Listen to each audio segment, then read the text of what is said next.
Hey, what's up everyone? My name is Jeff and today we're going to have some fun diving into some more spoilers for Core Set 2021. And for me, I decided that I'm not going to be a spoiler person that just does every single spoiler. I'm only going to be dealing with the ones that are the most exciting, the most interesting to me, and the ones that deal more with standard and historic. Although I will touch on some, if it is a good card to talk about a little bit with Commander, but I just don't typically play other formats besides what's on MTG Arena. So that's what we're going to be covering the most. But we have some really exciting stuff today, and I said I'm only going to limit to the exciting stuff, but that's everything recently. There's a lot of really exciting stuff, so we have a lot to get into, so let's go ahead and jump right into it. First off, we got doggos. We have our pack leader. So first off, creature type is dog, and they changed the creature type of hound to dog, or they didn't technically change it, but they will count as dogs if it's a hound as well. So other dogs or hounds you control get +1/+1 whenever pack leader attacks. Prevent all combat damage that would be dealt this turn to dogs you control. Yeah, that's ridiculous. They obviously were just like, you know what? People have been wanting dogs. So let's go ahead and give them dogs, but let's not just give them any dog. Let's give them a busted, amazing dog here. So they did, and it's busted. It's amazing. It's really, really good. It's also not legendary. I feel like they really need to create a legendary for our dog tribal that we got. And Blammo! They did with Rin and Seri inseparable. So it's actually a cat and dog tribal commander that they gave us, which I think is actually pretty good as well. I'm going to talk about both of these still, but Rin and Seri inseparable for just a second. 3 Chromatic Costs, red, green, and white. That covers pretty much all the colors for the cats and dogs that are out there. Cats, of course, have been in just about every single color. I don't know as much about hounds because I've not played with them as much because they've not been a legitimate card, but they said when they printed pack leader, Mark Rosewater had a little blip, suggesting that they gave us a 2-mana lord for stuff that had over 50, I think it was 50 to 55 previous creatures that were in that type. And so there are lots of dogs out there, but whenever you cast a dog spell, you create a 1/1 green cat creature token. Whenever you cast a cat spell, create a 1/1 white dog creature token, and then you can pay 3, tap it, and Rin and Seri inseparable deals damage to any target equal to the number of dogs you control, and you gain life equal to the number of cats you control. So the extra ability there.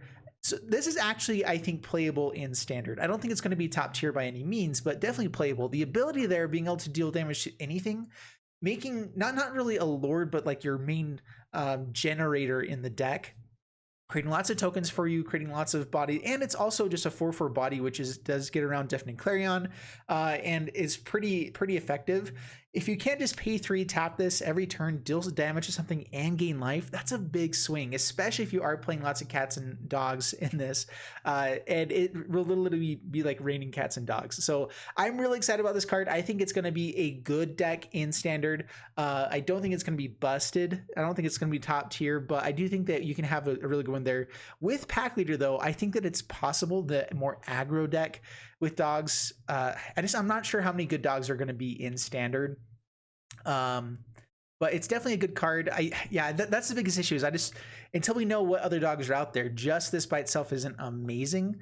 At the same time, though, other dogs, if there's even one other dog on the battlefield and you can attack with 2 creatures that won't get dealt damage to them, they're basically indestructible for the combat damage side of things.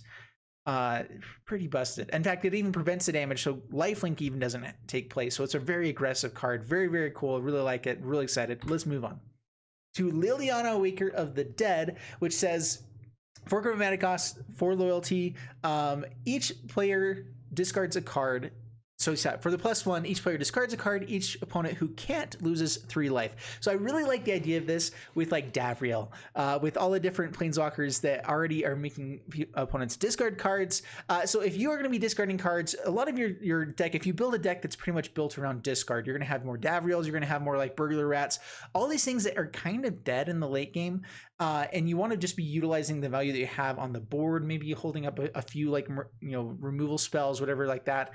And so being able that each player discards a card, you have to discard a card as well. But if you're discarding a Burglar Rat in the late game and they're already down to 0 cards in their hand, and you're making them lose life each turn, then Davriel making them lose 2 more at the beginning of upkeep. Let's say you have Omnixilus, every time they draw a card, you're also dealing damage, Underworld Dreams. I don't know, I feel like there's a fun janky deck that's built just around the +1 ability on this. And then there's a -3 ability Target creature gets -X until end of turn, where X is the number of creatures, the number of cards in your graveyard. So doesn't have to worry about the creatures. I'm so used to reading that in text that you don't see it just as the number of cards in graveyard. So really good removal spell. It's going to be hard to not kill something with that. Like maybe in the early game, it's only going to be able to kill like 3/3s or something. And then you have to wait till late game to really get there. But if you really build your deck around, discarding pretty often, which I mean, this is already built around that, this can come down and, kill a 15/15 Johnny's Pridemate, which will be gaining life and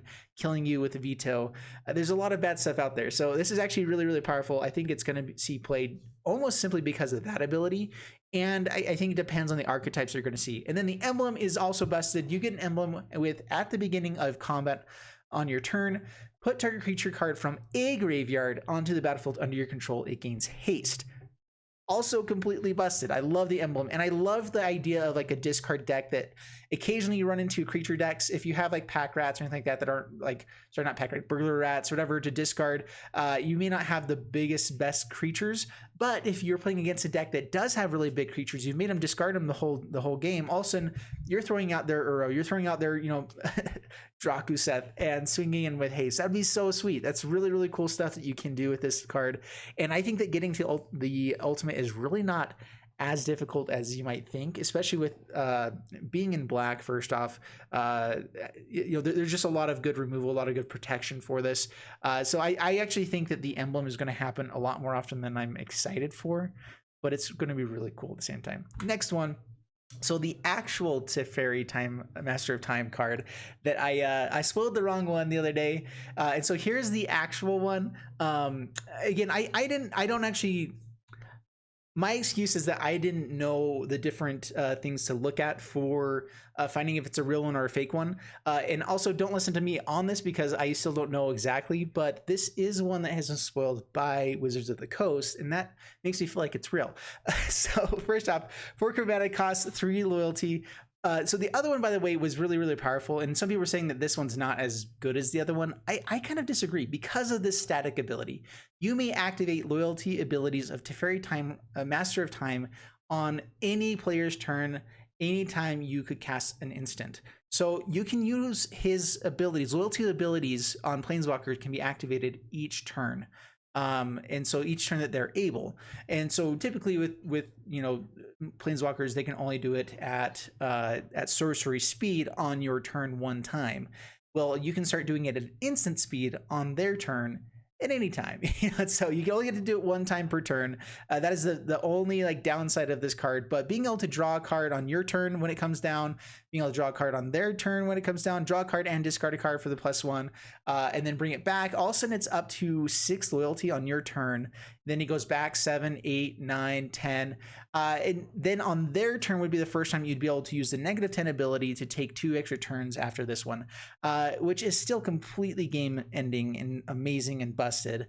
The -3 ability, target creature you control phases out. Sorry, creature you don't control phases out.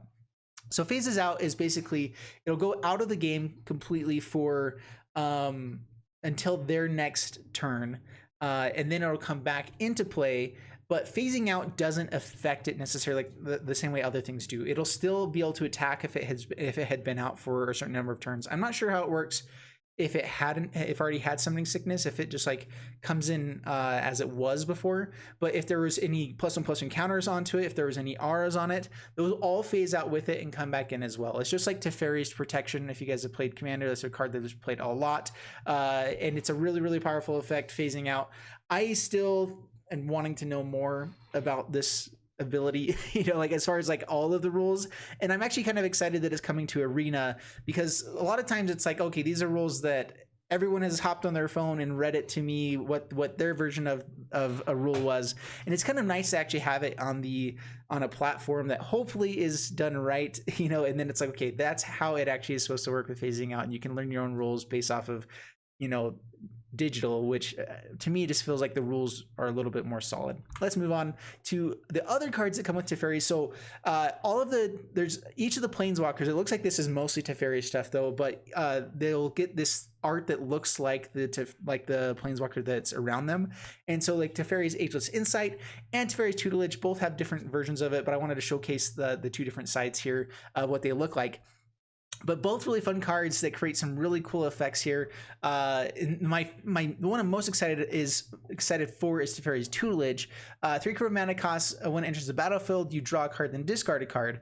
And then whenever you draw a card, target opponent mills 2 cards. First off, I love that they are saying mills. That's a big change here. They're saying they mill 2 cards instead of just put the top 2 cards of their library into the graveyard. That's what it typically would say. Milling, just I'm so grateful they're just changing up the words, and it does have the text there. They put the top 2 cards of their library into the graveyard, but I think that if we start seeing this more and more often, we'll know what mills is for the people that don't use the terminology that often. But this effect is really, really powerful. I think Sphinx's Tutelage was something that happened that did a lot. There was another one, I think, in Amonkhet.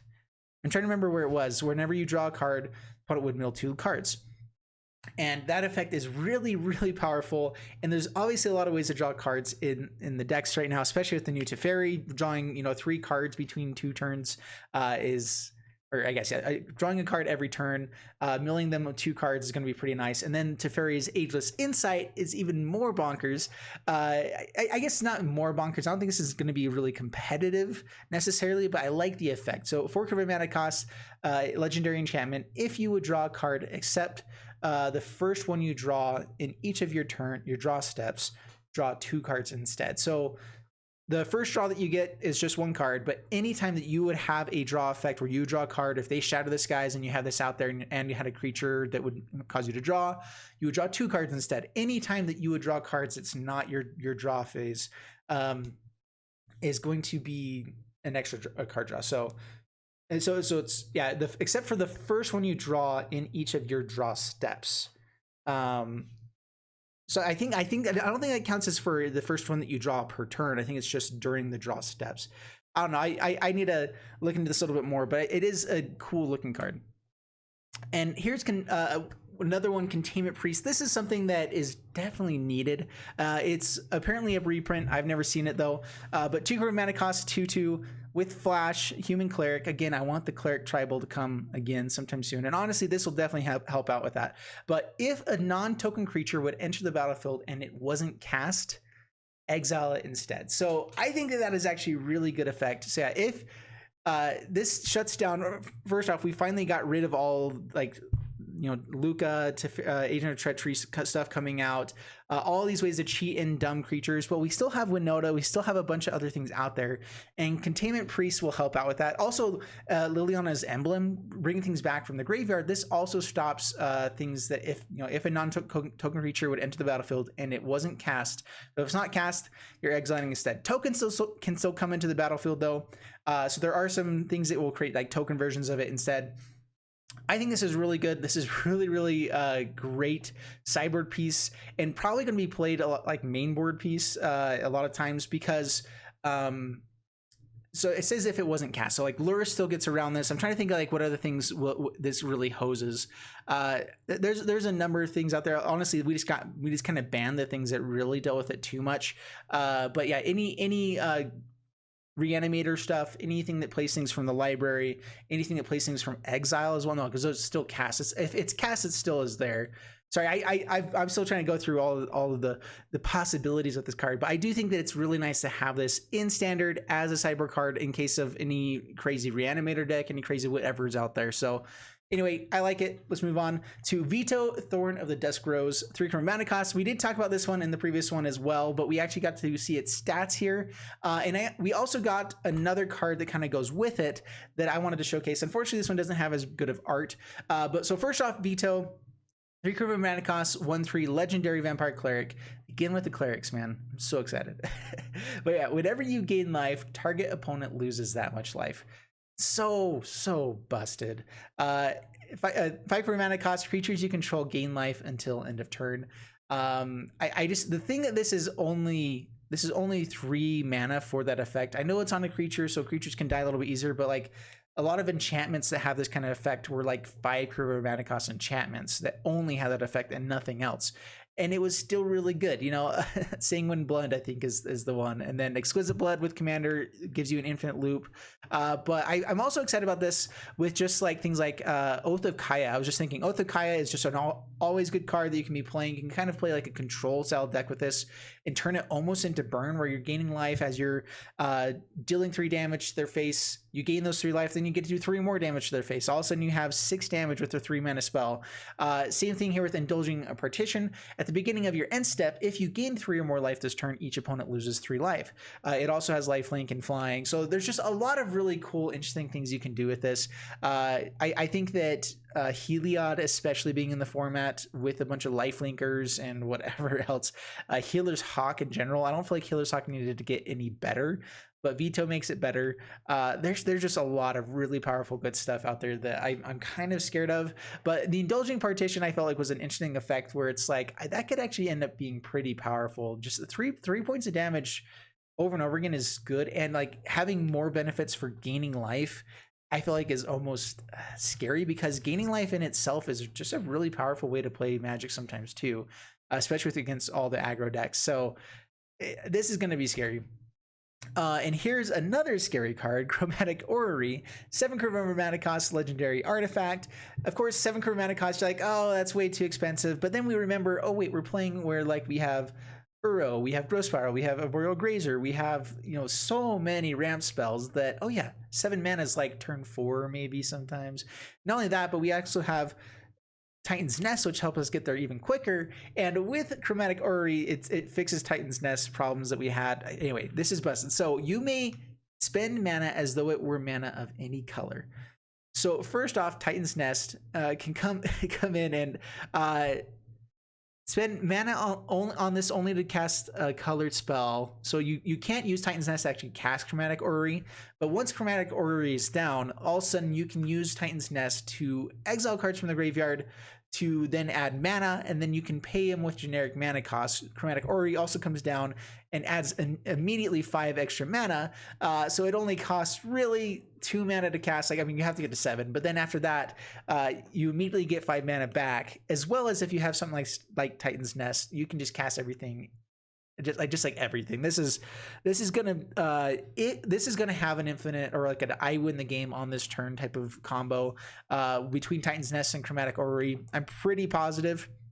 In fact, you can even play Chromatic Ori, then immediately play Titan's Nest with it, and then you can proceed to win the game from there. And then you can also pay 5, tap it to draw a card for each color among permanents you control. And so this is just a really good card. It's really, really powerful and good, and I'm a little bit terrified of it. The only hope I have for it is that it is at 7 mana instead of like 6 or whatever, and that is a big deal. That one. Like, once you get past 6, it's going to take an extra turn oftentimes to consistently be hitting this. And that's where it's up to like turn 5 when you're going to be hitting it and it's going to do something for the most part. And so that at least gives me a little bit of hope that we're not going to just see this be crazy insane combo. But I'm also pretty sure that there's going to be a Titan's Nest Chromatic Ori combo that's going to be busted. So anyway, let's move on to Azusa Lost But Seeking. If we were worried about any ramp in the format, 3 Chromatic Cost, you may play 2 additional lands on each of your turns. Legendary creature, 1/2. Yeah, it's good. The only downside of this card is that how many times are you going to have 2 lands in your hand? It's not really going to happen that often. This is a main staple commander card. It's been around for a while and it's reprinted here. So super excited about that. Love the art. It's just really pretty. I love that they're doing like this borderless art style and everything like that. It's really, really cool. Having this come down on turn 3, if you've already ramped up a little bit and you have 2 lands, all of a sudden you're up to 5 lands, and those lands come in untapped, you can do some pretty sweet stuff. Or it's 2 additional lands. So yeah, anyway, there's a lot of cool things that you can do with this. Again, though, like with Uro, with Growth Spiral, with the Boreal Grazer, with just all the different ramp things that we've got going on, I'm not sure Azusa is really as good, because you don't typically want to be playing as a ton of lands if you can avoid it. And with Azusa, you have to be building a really land-heavy deck. And so you would lose some consistency just by going that route instead. But I'm really intrigued if we just end up having a really big payoff, mana payoff that can just kind of bust everything. I don't know. All right, so next one we have Gadrak, the Crown Scourge. 3 convert mana cost, dragon, legendary creature, a 5/4 flyer. I'm really excited about this. I'm all about the mid-range dragon awesome coolness, and this is a card that I think is giving mid-range maybe another chance because it's really, really powerful in that 3-drop range. It ramps for you and also can attack in as a 5/4 flyer and close the game out pretty quick. So first off, he can't attack unless you control 4 or more artifacts. So there's a downside to having it be a 3-mana 5/4 flyer. I mean, it's busted. We saw the same thing with Gargoyle, the 2-mana Gargoyle that's a 5/4 flyer.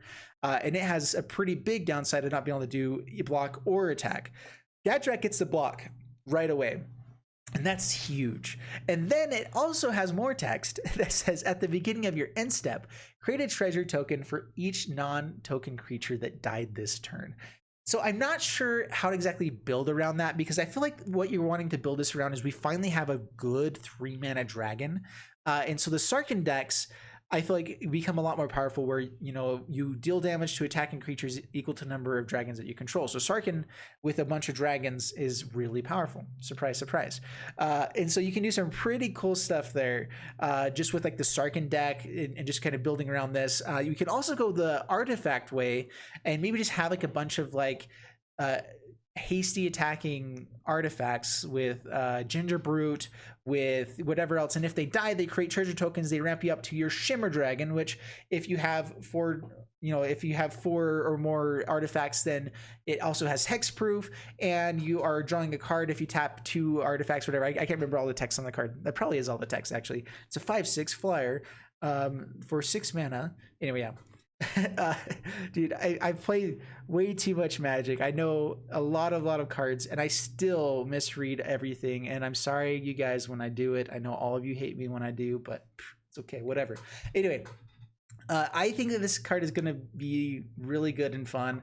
The only downside is that it's a legendary creature, but I'm also just a big fan of it, so I'm excited to see where this one goes. All right, next up, Peer into the Abyss. 7 career mana cost, sorcery. Target player draws cards equal to half the number of cards in their library and loses half their life, rounded up each time. If you guys notice my eyes going back and forth, by the way, I have it up in 2 different spots, and so I'm reading the same card. I just look anyway. I'm honestly not sure how good this is, especially in standard. Where what are you going to do with 7 cards with 7? You know, like, what are you going to do with 20 cards at 7 mana? Because typically by the time you can play this, you're going to be down to about 40 cards left in your deck. If you're ramping, if you're doing everything, drawing cards, you're going to cast this, and you're going to have about 40 to 45 cards left in your deck, and you're going to draw 20 cards, and you lose half of your life rounded up. But you just spent 7 mana. So unless you're going infinite, and this might be like the next infinite piece combo for the Titan's Nest Chromatic Ori, deck or whatever, is that all of a sudden, hey, let's just draw all of our cards. Why not? And maybe they have like an instant sorcery type of win where they can have, let's say like Expansion Explosion. They discard all of their cards into the graveyard, and then on the opponent's opponent's turn, all of a sudden they can exile everything and throw an Expansion Explosion or whatever. Like there is something like that they could do. Bam. Booyah, just came out with a combo deck for you guys. I feel like that's very inconsistent type of deck, though. Maybe, I don't know. Maybe it's possible. There's a lot of just janky, interesting stuff that you can do with Peer into the Abyss, and I think it's more of a commander card. I would love to see if this can actually be broken in standard. I kind of doubt it, but I'm excited to see what happens with it. We just don't typically get a card that says draw half of your deck.